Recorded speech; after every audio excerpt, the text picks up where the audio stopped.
Part 1. Telephone conversation about booking a venue for a private event. You have 30 seconds to look at questions 1 to 10.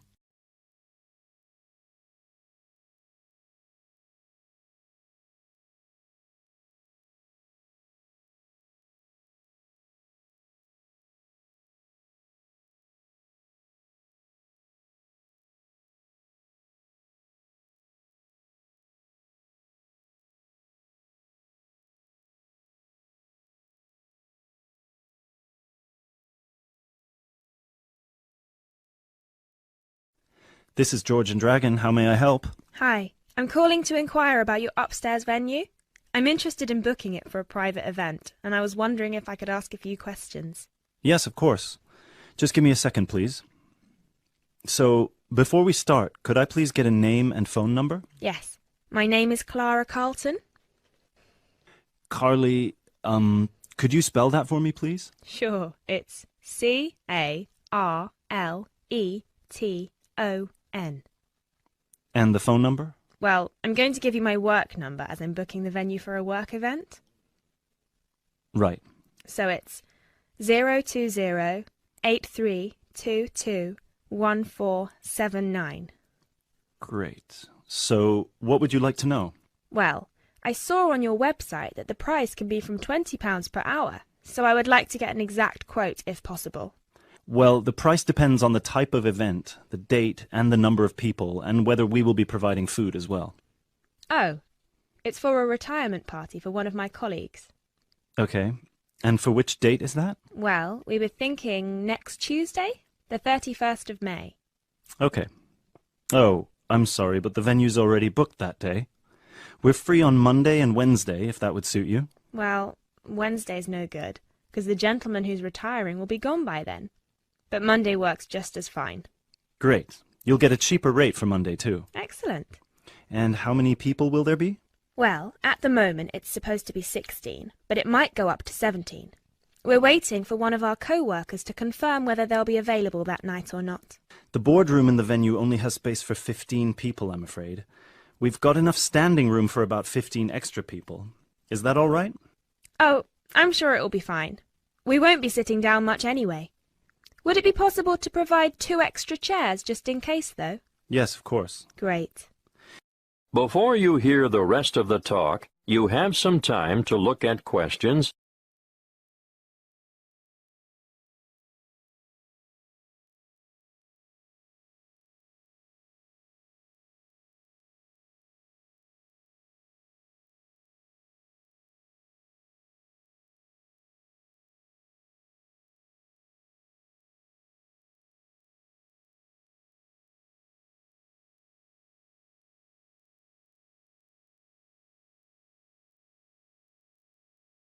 And finally, will you be needing us to provide food as well?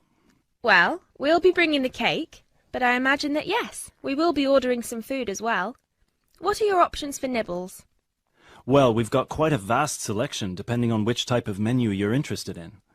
We've got meat-based tapas, as well as some vegetarian and vegan options, and we've also got some sharers. Well, as far as I know, none of us are vegans, so I don't think we'll be needing that. Some meat-based and vegetarian options would be great, though. Would you like me to talk you through them, or...? Well, you do have the menu online, right? Yeah, you can find it on our website. The only thing is that a couple of options have been removed and replaced with new ones, and we haven't had the chance to update it online yet. Okay, let me just pull it up on my screen. Just a second. All right. So, in the meat-based food section, the dishes that have been discontinued are the mini fajitas and the pulled pork bruschetta. Oh, that's a shame. The pulled pork bruschetta looked really nice. Yeah, but we've replaced them with 2 new really popular dishes. We've got a trio of sliders, which is 3 mini burgers, made one each with chicken, beef, and pulled pork, and we've also got ham and cheese croquettes. Oh, that sounds nice. So I'll have 7 of the mini burgers then. I see you've also got vegetarian croquettes. Are they still in the menu? Yeah, we've got the vegetable croquette and the potato croquette. And how many croquettes are there in each dish? The vegetable one is 5, the potato one is 4. Okay, so I'll have 2 of the vegetable croquettes, and I'll also have 2 of the ham and cheese ones, please. Great. Anything else? Well, I don't know. It all looks so nice. What would you recommend? Well, what I would recommend is the simmered squid. It's slow cooked in wine and served with potatoes. I'd also recommend the hummus platters. Our chef actually makes his own hummus, and it's one of our most popular sharers. And of course, all of our salads, especially the Caesar salad. We're famous for them. Right. So I'll go for 5 hummus platters. Or should I get 6? No. You know what? 5 is just fine. I won't be having any of the squid. It sounds lovely, but I'm just not sure how popular it would be with my colleagues. Yeah, fair enough. And finally, 1 Caesar salad and 1 vegetarian, the goat's cheese one. Great. And just for the final question, for how many hours would you be booking the venue? Well, we'd be arriving straight after work, so somewhere around 7 p.m., and I'd expect we'd need it until at least 9 p.m., maybe even 10 p.m., so... So 3 hours? Well, probably, but let's make it 4 just in case. Right. Great. So just give me a minute and I'll get back to you with a quote, all right? Yes, of course. Hi. So I spoke to my manager, and the total with the food and a drink starter for 17 people would come up to £318.95. Okay. But he'd be happy to offer you a 5% discount, which would bring the total down to just £303. And that includes a pint of any beer, a glass of wine, or a fizzy drink for each person. Okay. That sounds reasonable enough. Let's go for it. Right. So I would just need a deposit of... That is the end of part 1. You now have half a minute to check your answers.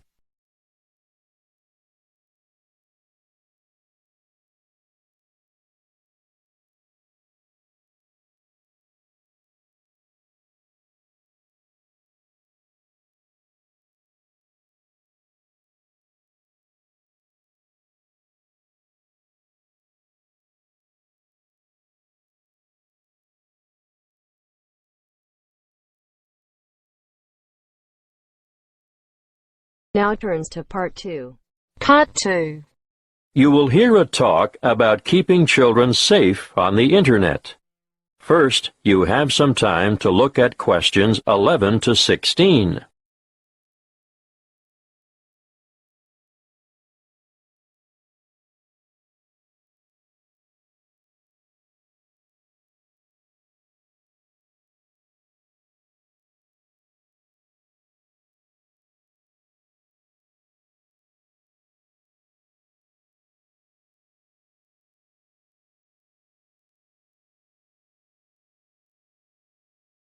Thank you for coming.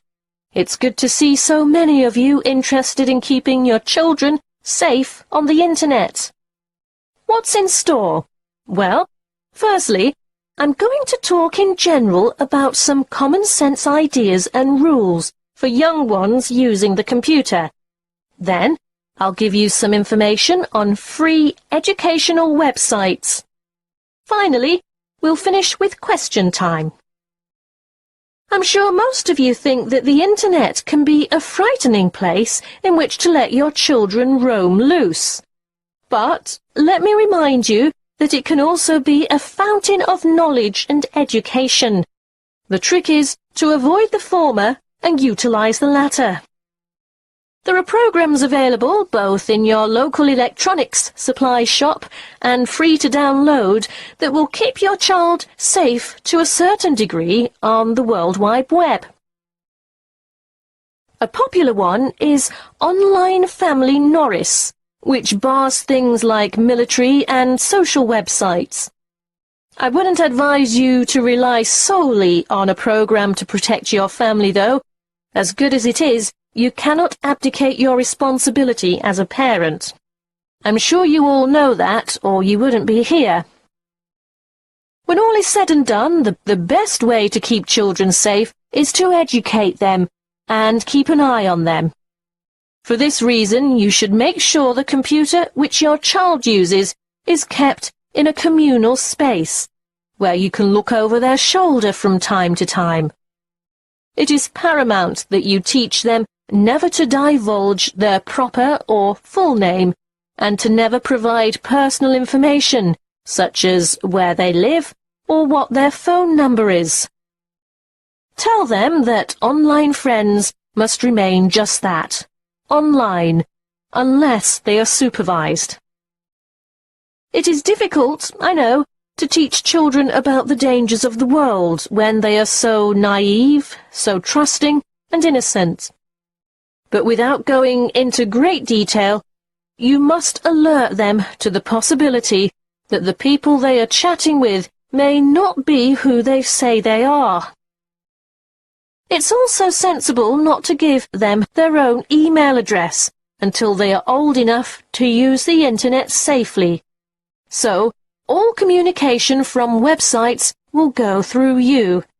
When they are old enough to use social sites like Facebook and MySpace, teenagers need to know that whatever postings they put on the web will remain accessible forever. Nothing is ever really deleted there. And embarrassing pictures or remarks may come back to haunt them one day. For instance, when they apply for a job, they could jeopardize their chances as the employer or human resources staff will look on the web to find out more about their potential employee, and they may be shocked by what they find there. Not the sort of stuff an applicant would want on his or her CV. It can also make them more vulnerable to bullying. Unfortunately, bullying on social sites is another thing to look out for, and I have to tell you, it's on the increase.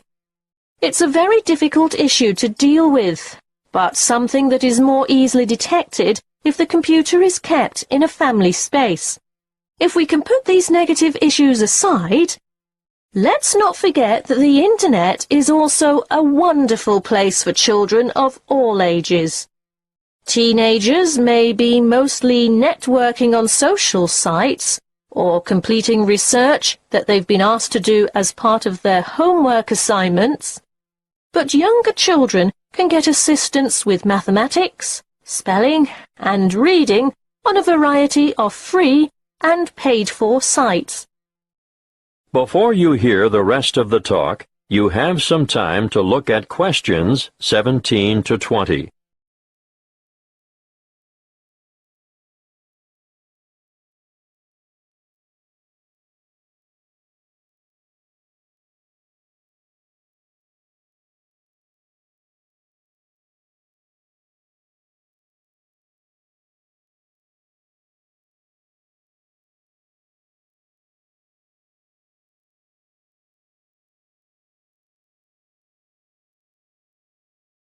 A good way for children to learn and have fun at the same time is the website mathtutor.com. They can practice mathematics on this site, no matter what their level, while they compete against other children from all over the world. And here's a fun way for primary school children to learn the spelling words for the week. It can be such a chore for some children. They just type them in and play games to learn them. What's that? The website? Oh, sorry. Yes, you'll need to go to spellcity.com for that. The one I'm going to tell you about now is one of the most practical sites that's popular with people of all ages. Children, or parents for that matter, can learn to touch type as they sing along with songs. And there's a variety of funny characters to help you enjoy yourself as you learn. In this day and age, typing is essential. Everyone should be able to type fast and accurately. So, go to beeb.co/typing and try it out. Don't just leave it up to the kids. Here's a site that parents can use to download worksheets to extend their children by giving them further practice. It's called coolresources.com, and I can really recommend it, particularly for middle school students. Now, are there any questions? That is the end of part 2.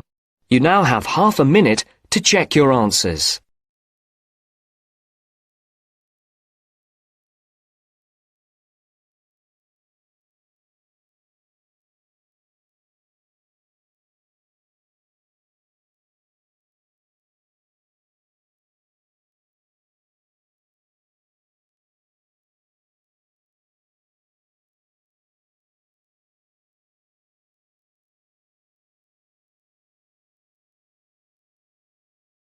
Now turns to part 3. Part 3. You are going to hear a conversation between an interviewer and a professor.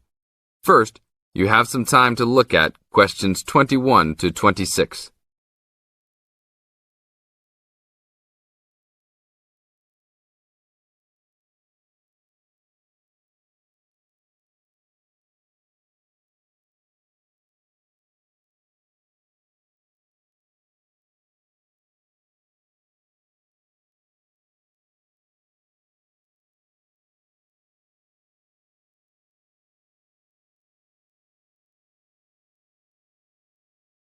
Today I'm here with Professor Nittick, who is our new university president. He has been a professor for 20 years and teaches many of the best classes on campus. I know many of you have had him as a teacher and know of his brilliance. Good morning, Professor Nittick. Thank you for stopping by the student station. Thank you for having me here. It is always great to get to meet many of the students who are involved with our school. I haven't been here since 2 years ago.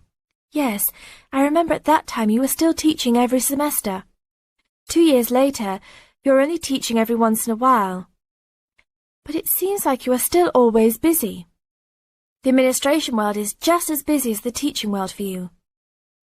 How do you stay in touch with the university, even with the change in your everyday duties? I try to stay in touch with what is popular with the university students. I usually spend time with as many students as I can. They usually give me insight into what the new concerns and beliefs are for the new generation. On top of that, I try to be as youthful as I can. I consider myself to be youthful, at least for my age. So I always have a good time and try to stay young. I try my best to not just be a teacher, but also participate in university life. Interesting. So, are you still doing lots of academic work, or are you mostly concentrating on administrative affairs? Well, I mostly do administrative affairs now, but that doesn't mean that I still don't have a very deep interest in academic matters. I often visit other campuses around the world and meet other professors in my field. I learn the most by travelling and seeing the different places of the world and the different fields of thought. I even did a television programme last month in Manchester. Will you be on television any time soon then? Well, you can call the television station and see if I will be on television any time soon. Maybe I will be on the news report. I don't think it is really that significant, though. Oh, really? That sounds great. I will remember to look out for you. Let's move on. With all your busy travelling recently, how do you find time for your personal life? I try to keep my university life separate from my personal life. Sometimes it's hard to find time to just take my wife and 3 kids out for a family dinner, but usually we all manage to get together every few days. I'm taking a few weeks off next month to take my family down to South America, to Brazil for a few days. I can't wait to just sit on the beach. Wow, that sounds like a wonderful trip. Professor Nittick, could you tell the audience a little about what goes on in an average day of a university administrator? An average day? Oh, I don't think there is such thing as an average day for me. The last few weeks I've been travelling all the time. I can be in Los Angeles in the morning and in New York by the afternoon and back to Los Angeles by the evening. Sometimes I will spend the whole week at a new university, showing the new administrators the ins and outs of running a university. Sometimes I can spend the whole day in the office on the phone. So there really is no average day for me. I guess that is because I do so many different tasks. Sorry to let all the viewers down, but that is the plain truth. Now look at questions 27 to 30.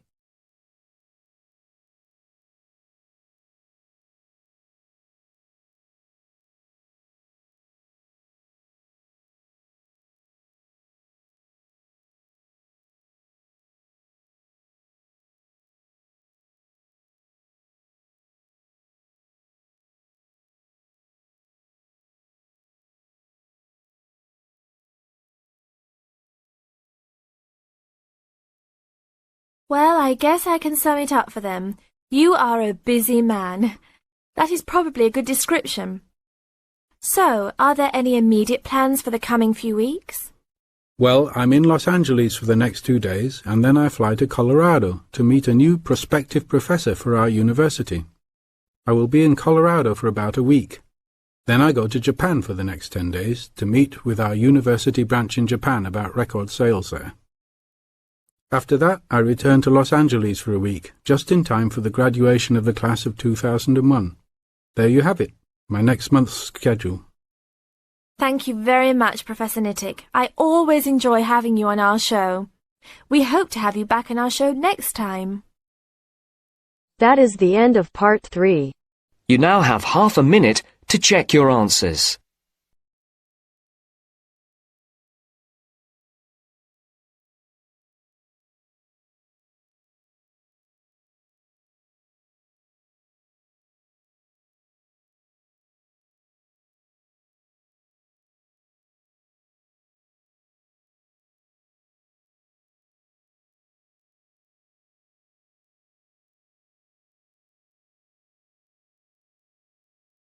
Now turns to part 4. Part 4. You will hear a talk given by a lecturer in the art history department. First, you have some time to look at questions 31 to 40.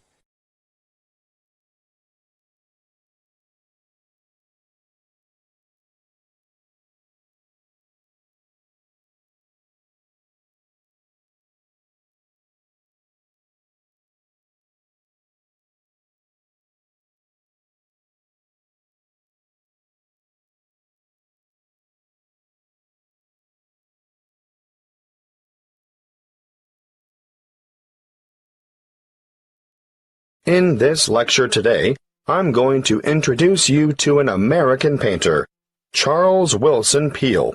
You may be familiar with his portraits, but did you know that he never even saw a painting till he was a grown man? He was born in Maryland in 1741. His father died when he was 9, and the family struggled financially for the next few years, and Charles became a saddle-maker's apprentice. One day, he went to Norfolk for supplies, and there he saw paintings for the first time. He thought they were so bad that he felt sure he could do better, so he decided to make painting his career. In 1766, he went to London to study painting with Benjamin West. Whilst there, he painted this portrait in 1768. See Slide 1, Pitt as a Roman senator. Notice how elaborately symbolical this portrait is. The symbolism arises, of course, from Pitt's famous speech to the British Parliament, where he draws an analogy between the ancient Roman Senate's view of a barbaric Britain and the prevailing European view of the time of a barbaric African continent fueling the slavery trade. Perhaps you didn't know that the Romans used Britons as slaves. But I digress. Back to Peale. He returned to America and in 1772 painted the first ever portrait of George Washington. See Slide 2. In 1773, he painted a group portrait of himself, his wife, mother, brothers, sister, his old nurse, and an unidentified baby. Just look at the slide. This painting is simply called The Peale Family. And you can almost feel the exuberance of the family and their warmth towards one another. He enjoyed great success as a portraitist prior to the Revolution, and served with distinction in the Revolution. During this time, he became friends with George Washington, Benjamin Franklin, and Thomas Jefferson. After the war, he continued to paint, and, when his wife died in the 1790s, as a result of her 11th pregnancy, he remarried. He had 17 children in all, naming the sons after famous painters or scientists. Although perhaps best known for his portraits of famous people, Peale liked novelty. Look at this slide of his 2 sons, Raphael and Titian, life-size, climbing a narrow stairway. This painting, The Staircase Group, 1795, was exhibited in a doorway as a trompe-l'oeil, and it is said that it did, in fact, fool the eye of George Washington. Even as far back as 1772, we can see his desire for difference in Rachel Weeping. It's a rather macabre portrait of his first wife crying over the death of one of their children, their daughter Margaret. I'd like to show you one more slide to demonstrate his innovative approach. This is a portrait of his brother, James, sitting at his desk at night, with only his face illuminated by a lamp. This was painted much later than the others, in 1822. You know, Peale believed anyone could learn to paint, and he taught painting to his brothers, sisters, sons, daughters, nephews, nieces, and other relatives. 4 of his sons, Titian, Rubens, Rembrandt, and Raphael, became painters, as did his brother James. Before I finish, I'd like to tell you a bit more about Peale.